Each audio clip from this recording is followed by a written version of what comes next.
Káposzta Karola Anna, Málna a tigris és a híres szögedi papucsai.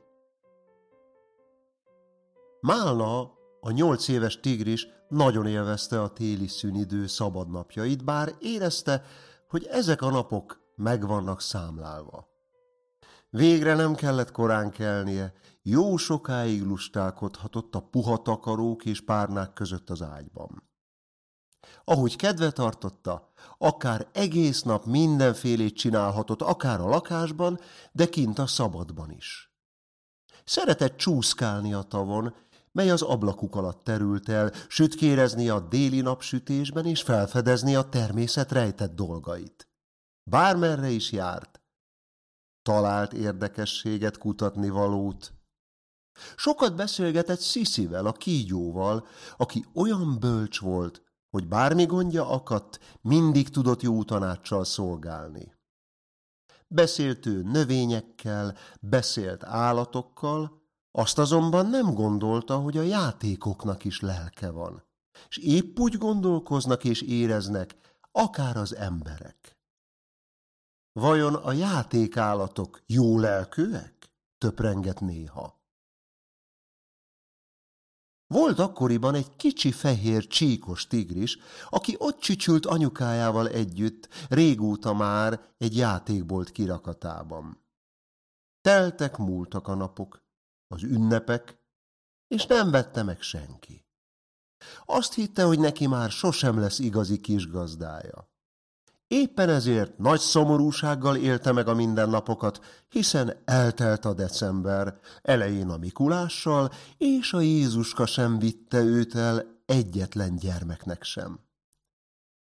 Egy napon aztán arra sétált Málna, aki amint meglátta, tudta, hogy ennek a fehér csíkos kicsi tigrisnek nincsen párja az egész világon. Gondolatban rögtön el is nevezte Szibírnek. Anyukáját hosszas kérlelés után meggyőzte, hogy pont egy ilyen fehér csíkos tigrisről álmodott. Anyukája meg is vette, ő pedig hazavitte, és nagyon szerette attól a naptól kezdődően. Minden reggel vele kelt, és este vele hajtotta álomra a fejét. Bármerre ment, mindig magával vitte.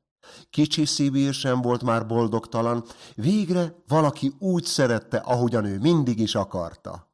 Reggel, délben, este egy tányérból falatoztak, együtt koriztak, hógolyóztak a szünetben, de még egy ágyacskában is aludtak.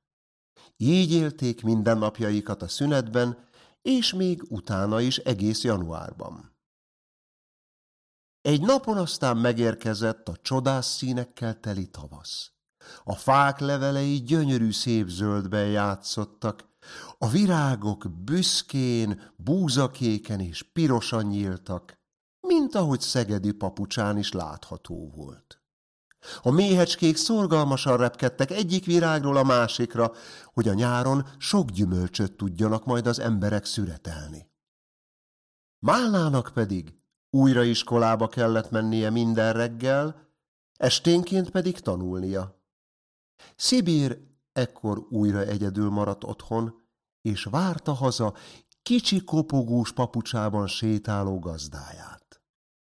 Egy délután, amikor hazaért Málna, kint levette 4 apró lábáról a szögedi papucsát, és beszaladt Szibírhez.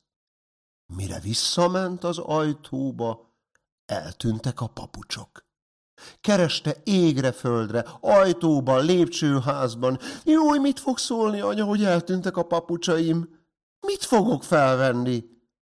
Hogy megyek így az erdei kirándulásra? Egyre csak teltek, múltak a napok, de a pici apró papucsok nem kerültek elő. Még hirdetést is tettek ki Málnáék a lépcsőházba. Wanted! Elveszett a 4 hímzett szögedi ballábas papucsom. A megtalálónak jutalom, amiért a 4. emelet 18-as lakásban lehet jelentkezni. A papucs leírása: gyönyörű piros bársony, búzakék színű virágokkal hímezve, apró sarokkal. Málnát egyre jobban bántotta a dolog. Gondolkozott, ki lehetett az, aki elvitte a papucsokat az ajtó elől. Az anyukák felismerik a szomorú szemeket, ezért aztán anya készített egy szegedi papucs formájú tortát Málnának, hogy kedvére falatozgasson. Így aztán az édes szájú Málna hosszú-hosszú napok után mégsem evett. Nem volt étvágya. Gondolta, hogy mehetne akár egy falat is le a torkán, amikor eltűntek a csodás papucsai. Így csak nézte a teletálat. Hiába volt az a legfinomabb sütivel megrakva, étvágya sehogy nem akart lenni. Csak nézte a csillogó, kristálytiszta vizet, amit anyu a pohárkájába öntött, s bár köztudott, hogy a tigrisek imádják a vizet, ő meg sem kóstolta egész nap. Hiába ültette anyu a csudi kellemes medencébe a kedvenc gumikacsája társaságába. Málnának nem volt kedve játszani, hisz eltűntek a szögedi papucsai. Egy tavaszi napon napsütés cirógatta az arcát, és csodás álomból ébredt Málna. Az álom szerint valaki az ajtóba tette az elveszett papucsokat. Gyorsan kiszaladt, és tényleg ott volt a 4 papucs, de nem az ő papucsai voltak. Hirtelen a sötét lépcsőházban előlépett 2 idegen, fekete hosszú kabátban és kalapban. Egyikőjük rendőrjelvényt mutatott. Málna szólt anyukájának, aki beszédbe elegyedett velük. Megtudta, hogy az egyik kalapos férfi rendőr, a másik pedig a szögedi papucsok készítőmestere. Ekkor a mester így szólt. Hallottam a hírét, hogy Málna mennyire szomorú, hogy elvesztette a papucsait, ezért készítettem neki 4 vadonatúj, jobblábas papucsot. Málna ekkor nagyon megörült, gyorsan belepattant a pihe-puha pici sarkos papucsokba. Hú, de furcsa, mondta. Nekem eddig ballábas volt. Ezután a rendőr is megszólalt. Én azért vagyok itt, mert a rendőrséggel elfogtunk egy rablóbanda vezért, aki a szegedi papucsok hírhedt tolvajbandájának vezére volt. A bandájával rettenetes bűntény sorozatot hajtottak végre, hiszen több embertől is eltulajdonították a szegedi papucsokat. Házkutatást tartottunk nála, és megtaláltuk az összes elveszett papucsot.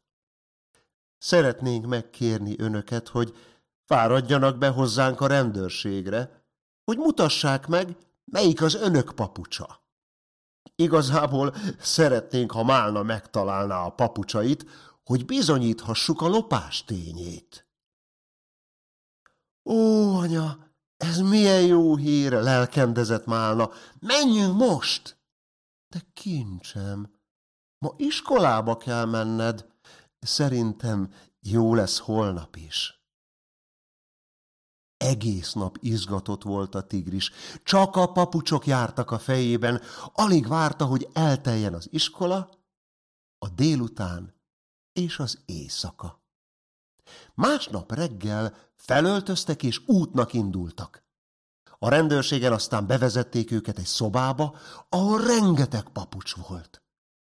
Málna hirtelen észrevett 4 darab azonos búzakék hímzésűt, amelyet fel is vett. Megvan! Kiáltotta. Boldogságtól repesve sétáltak haza anyukájával és a régi papucsokkal. Természetesen az ujjak voltak a lábán. Amint hazaértek, megmutatta Szibírnek is, aki rögtön bele is huppant a régi papucsokba. Este, amikor álomra hajtották a fejüket, Málnán már semmi jele nem volt a szomorúságnak, egyfolytában viccelődött, és sokat játszott Szibírrel, aki a régi papucsoknak nagyon megörült, és így egyenpapucsaik voltak.